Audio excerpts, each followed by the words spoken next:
I don't know what I did. Oop, you're all good then. Okay, I don't know what I did. Okay, great. Awesome. Well, awesome. All right. I hope people can hear. Let's see. The mic seems to be active. That seems to be. No one's watching, so or not yet. At least. Okay. Well, at least it's working. Yes. At least it's working. That's half the problem. That is half the problem. Why is technology?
I'm gonna let people know because I don't know if there's a attendance person, so I'm just gonna let people know they can come in.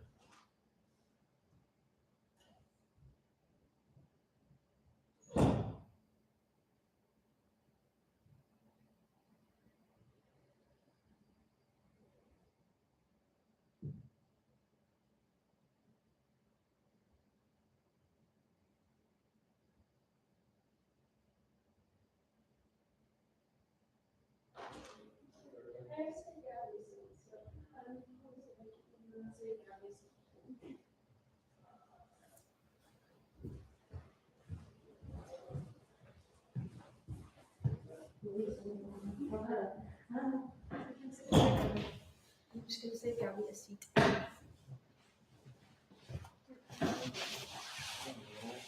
Yeah, you could just sit there.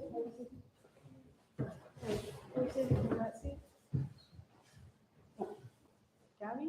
Gabby moves. She can just sit there. Yeah. That's good. She's gonna sit there. The live is right there, y'all. I did that in front of, like, in front of this is really cool. I think I tweeted out for a little bit about Gabby. Said it about 15 times. So, I posted my food classes today.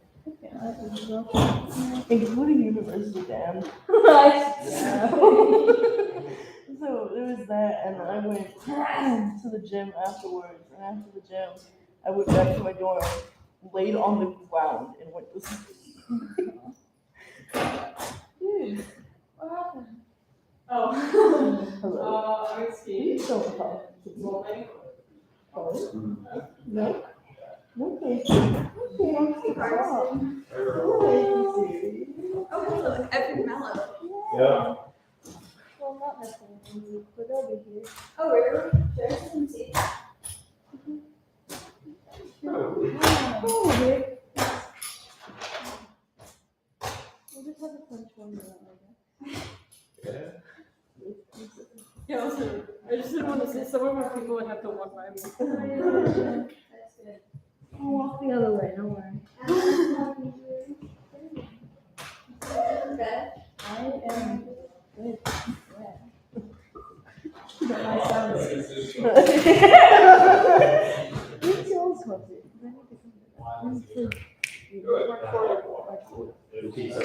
Out of order.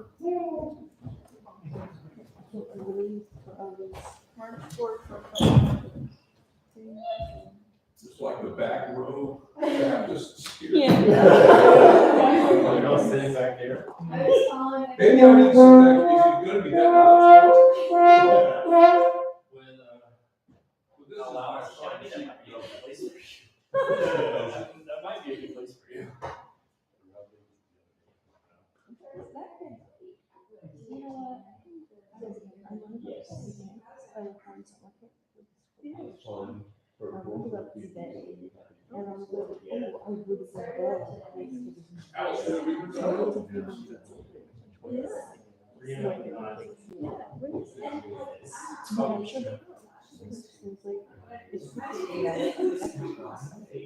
It's not. The joint orientation, I've been going to the We need to get together. we do have a total for training officers. Yeah.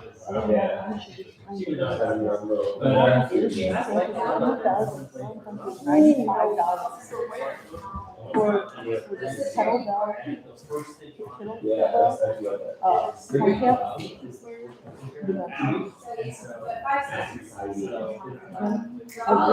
Do they give you no, they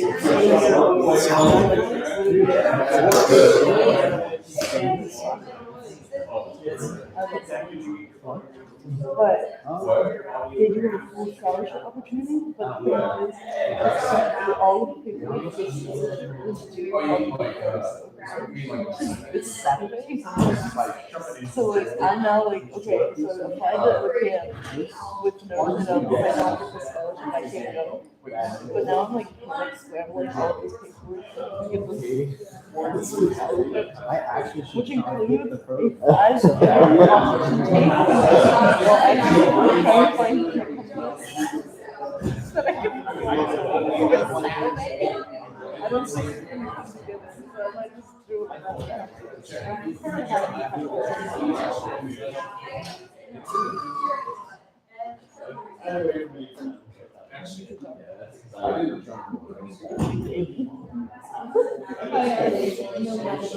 Well, no, I think that's why I typed this out. I'm like, do I have enough request cards?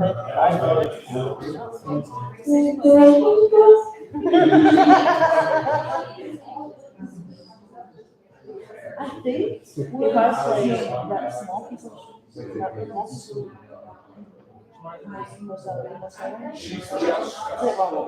oh, more They go there.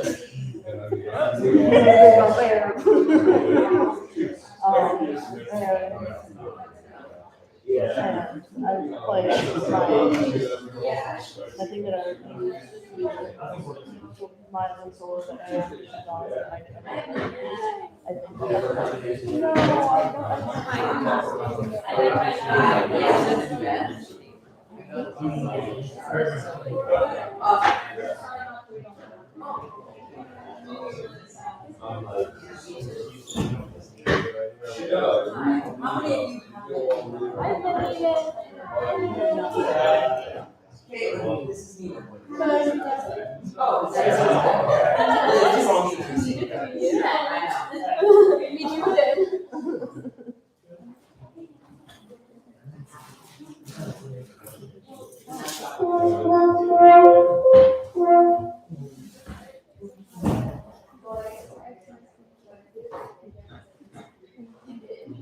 I lost it.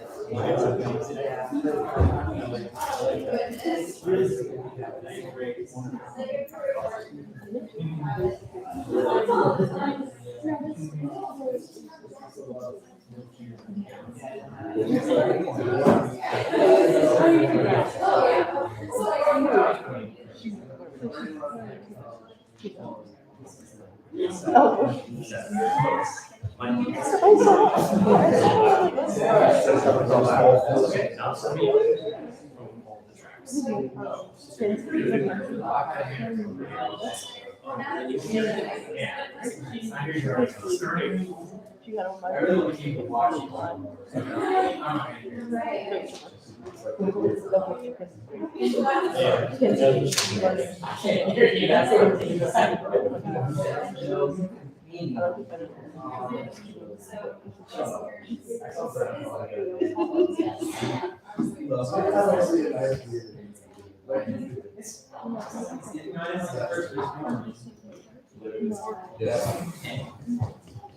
I was really talking about he's coming up to visit you. Yes. Yeah, he asked me.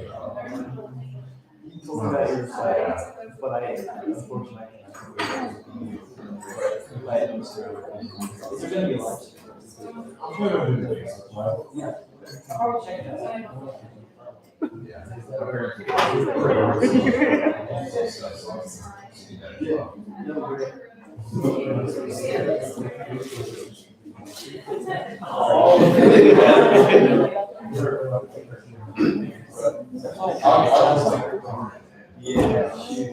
So I'm also not.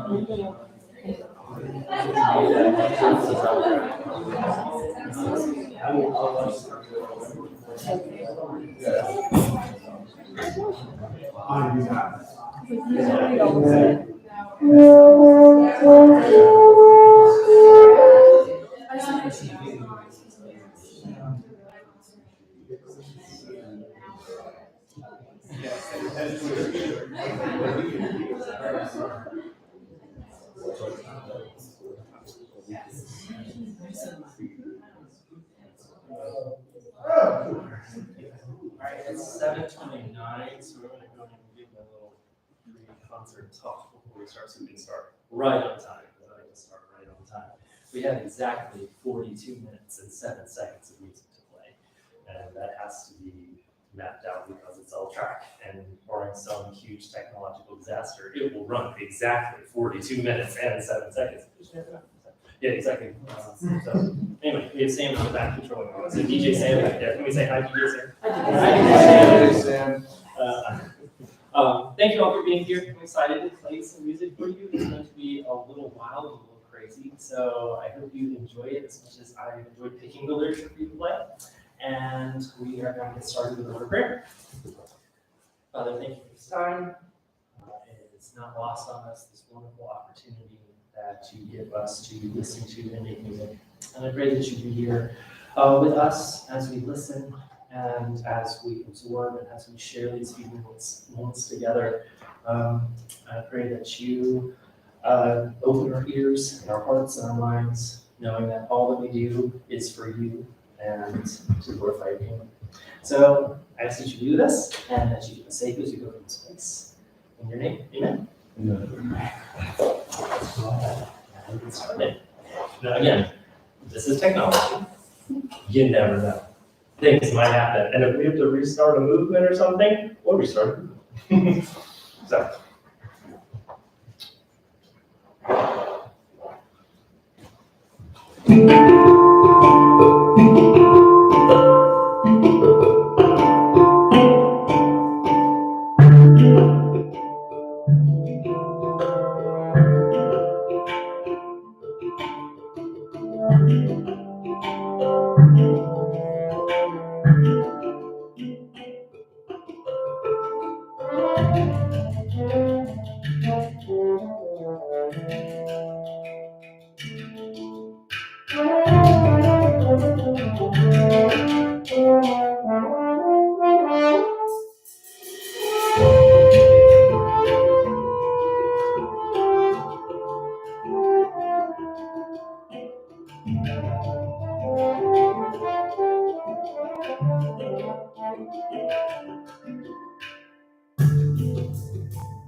All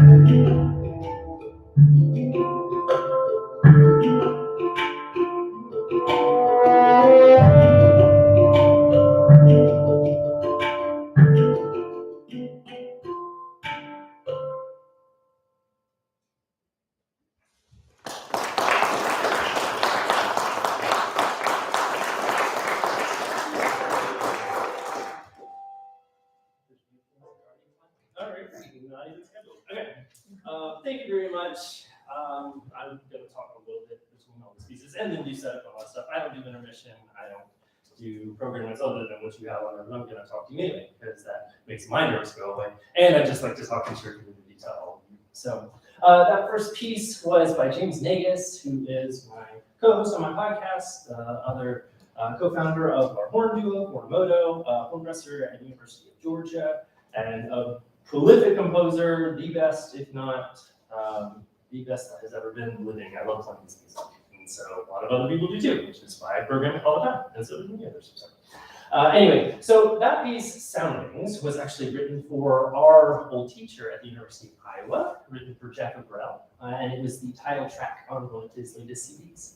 So that's pretty cool to have written for our old teacher. But so this recital, you notice there is no pianist, and this is all with track and all with fixed media. And so my purpose in doing this is I wanted to give a little bit of overview of what is possible with fixed media in a lot of different styles and a lot of different ways. It's becoming really popular now to do this for a couple of reasons. You don't have to have a pianist to play with. You don't have to get together a lot of people, and you can practice anywhere you want. All I need is my headphones, my phone, and my instruments, and I can practice all the time, right? But there are some drawbacks and some challenges with that too, like with Soundings especially. It was very percussion heavy, right? It was driven by pulse the whole time, really steady, and all of being in 5/4, I don't know if you picked up on that, it's in 5/4 most of the time. That pulse kept it driving, and again, barring some technological disaster, it's gonna stay the same the whole time. And so sometimes when you're playing with fixed media, it's hard to feel like it's creative. It's hard to feel like it's chamber music because the track will not change and doesn't respond to you like real people do when you play chamber music or when you play with a pianist, right? Right? That's kind of the fun of playing music, is that it's never the same twice. So that's a challenge with this. And one of the ways that I feel like I can get around that when I pick literature is I pick literature that plays kind of like cadenza a bit, where there's a lot more flowy sound without it being so regimented like Soundings was. And that leads us into the next piece I'm going to play, which is called Pale Blue Dots. And you can read the program notes about it. Gina Gillie is a horn teacher, professor, performer, composer in the Pacific Northwest. And this piece you can see was written for the Seattle Symphony, and then it's been put into this. It has a really specific MO about why it's written, and you can again read about that. But Gina's piece, it's never, especially the beginning and end, which features really long phrases and some pretty extended parts or ranges of the horn, it's never played the same way. I'm not interacting with the track because it won't change to meet me, but it feels like I can play off of it more so than something regimented.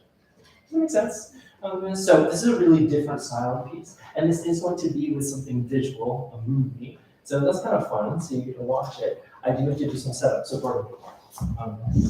Because if we go all in the dark, I can't see. And that is number. So feel free to talk amongst yourselves. I really see.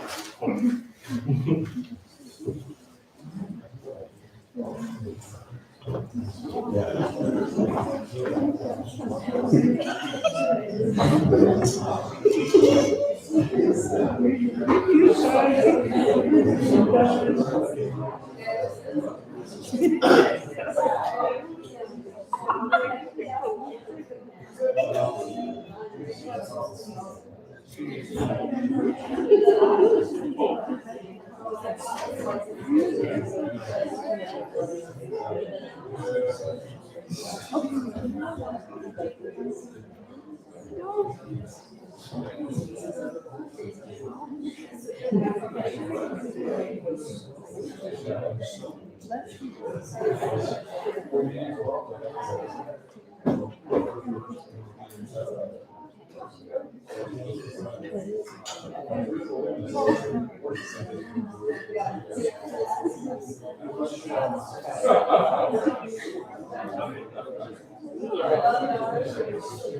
right, we're ready now. So do some setup as usual.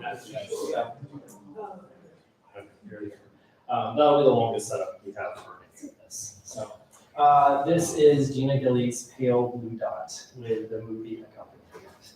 So we'll wait for the lights to go on. Whoa.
children of planet Earth.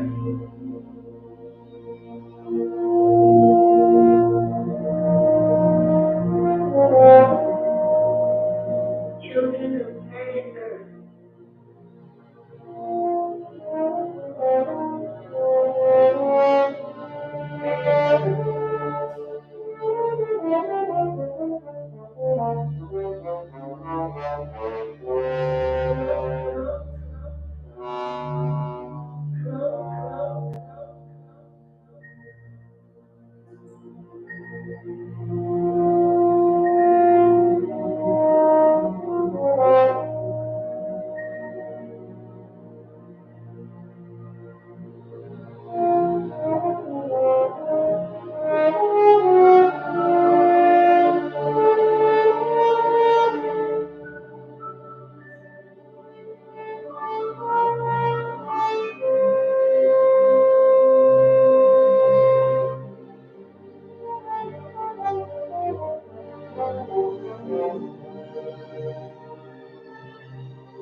Another set change, and then we'll be back.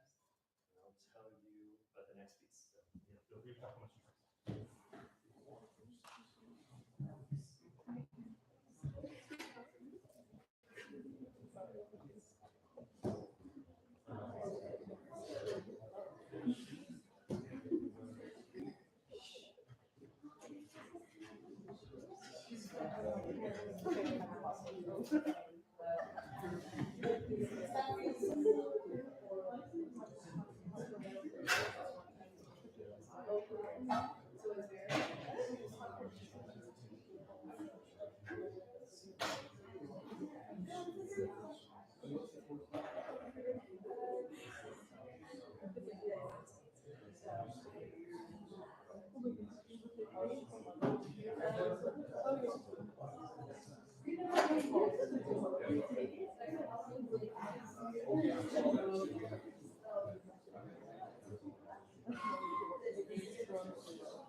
Okay.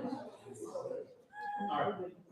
The next piece, I am beyond excited for you to hear. Because it's not often that music like this is played at LU. This would absolutely qualify as avant-garde or experimental, okay, in the nature of this. And many of you might not have ever heard anything like what I'm about to play. Even at the premiere, the composer has written articles that said that the audience was, quote, not prepared for what was about to happen. So, Dirks is originally trained in music. Actually, I found out from communicating with her that she taught rap. She taught music theory, composition, and has ties to this area, which was awesome to find out. But she's also trained in psychology. And again, you can read her bio in the program notes. But she lives on a farm in Wyoming. She has a lot of animals, but 2 of them have captured her heart enough to write a piece about. And those are her 2 mini donkeys called Blossom and Oozle. And so this piece is about Blossom and Oozle because it's called Living with My Donkeys. So this is Blossom and Oozle is her son. I think in this picture, Oozle was 4 hours old. So this piece is in 9 movements. And again, if you've never heard music that is considered experimental, then some of it, or if you've heard talk about it, some of these 9 movements will be exactly what you think it would be, okay? Where you might scratch your head a little bit and go, like, what was that? Like, what were those sounds? Because it might sound like sound. But there are other movements of this that are absolutely gorgeous. And especially one of the movements might even bring you to tears if you read the description of it. It's just absolutely beautiful music. And again, this is kind of an overview of what's possible. All avant-garde experimental music is not just noise, right? So it makes you think about what is actually music. And I usually honestly shy away from a lot of this stuff. Or music like this, is because I could never find a story, and I could never find the music in it. But this piece has really captured my heart, and I've had a lot of fun preparing it. And I think Jewel is watching right now, so she actually sent me flowers today, isn't that? Yeah, she had flowers delivered to my house today. So thank you, Jewel. I hope Blossom and Uzo are watching too.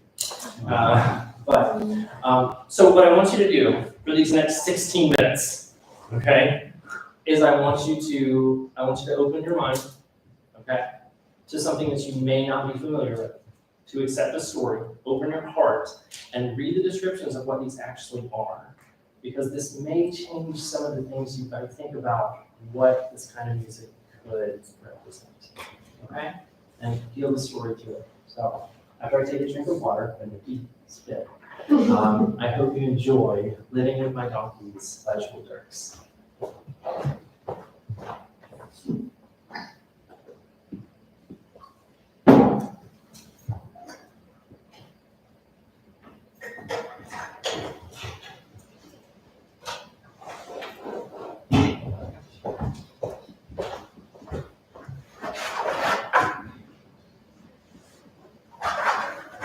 Did I mention that the score is all graphic notation? Oh.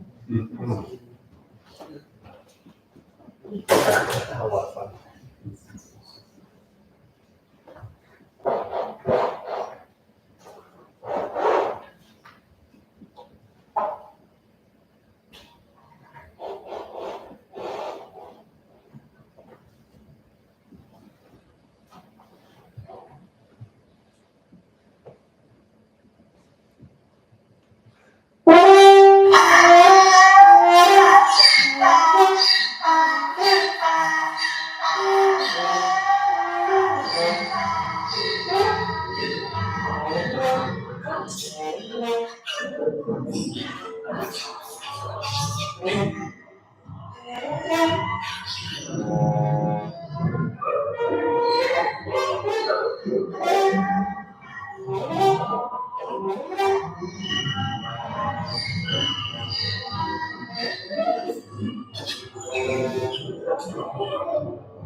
I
hope you enjoyed that. I hope you opened your mind to that kind of music, because it is a lot of fun to play, and it's a lot of fun to make a story out of with some of this. So, how many of you, like, by a show of hands, how many of you have never heard anything like that before?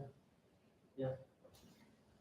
Glad to have exposed you to something like that. Okay. Set change.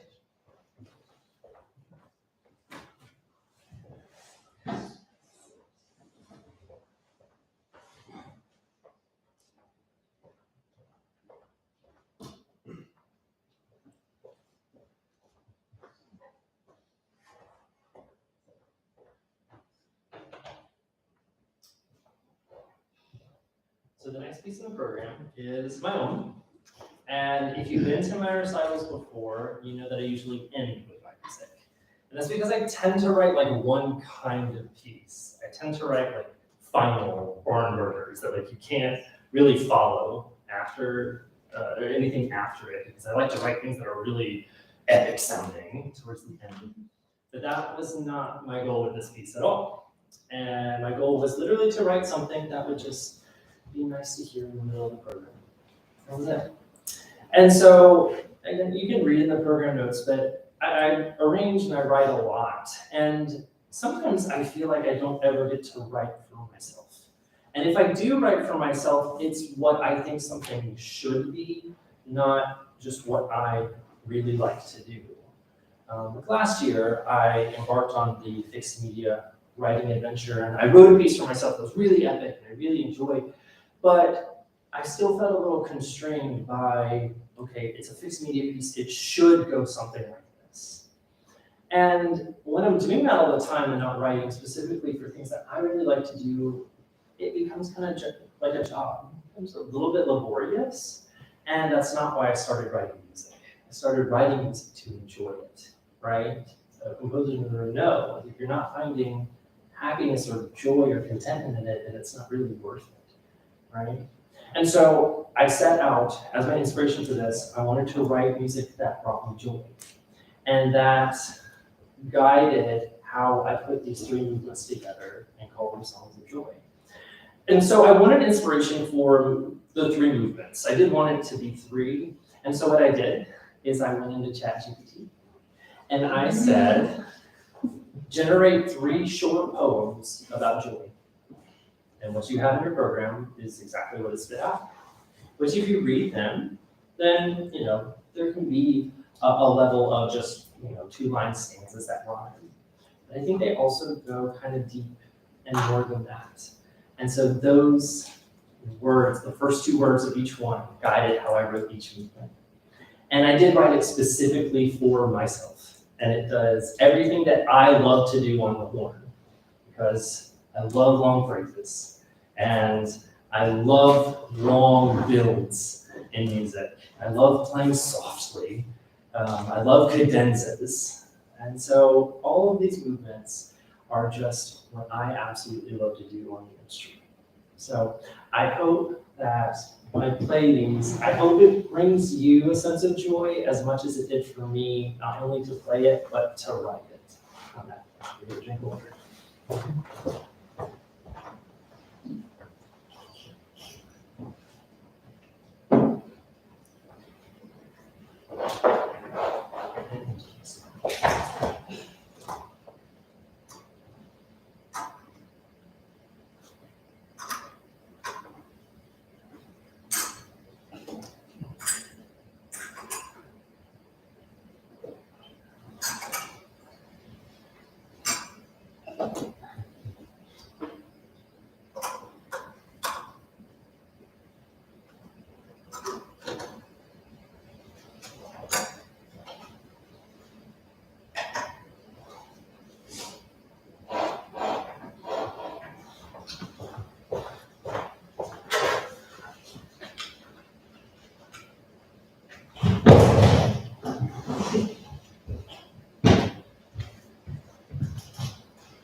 all very much for being here, even though some of you had to be here. I appreciate you all taking your time. I love sharing music with friends, and that's just what I feel this is.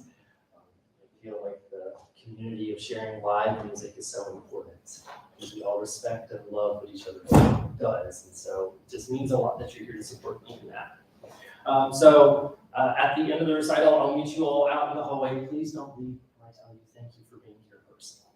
Okay? So I really do appreciate it. The last piece on the program is actually the oldest piece of the program. It was written in 1997. I remember that year. Several of us in this room remember that year. Probably not the majority, but many of us do remember. And this was written by Paul Basler, who's a home professor at the University of Florida. It was written for Thomas Bacon. You can read about it. It's 3 short movements that, in a word, are chaotic.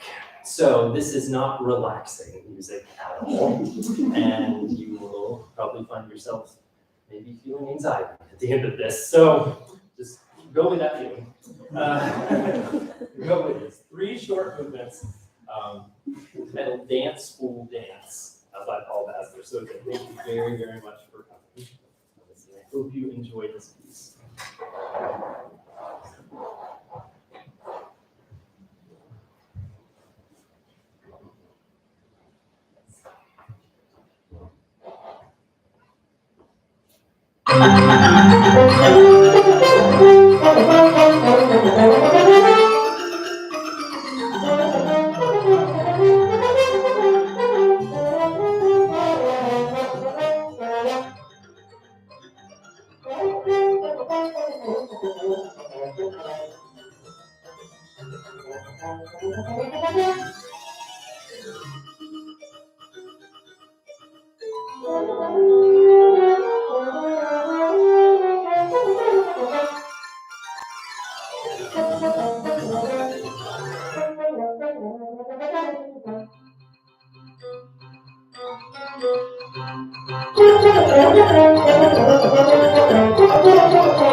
That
almost took me out. See you later.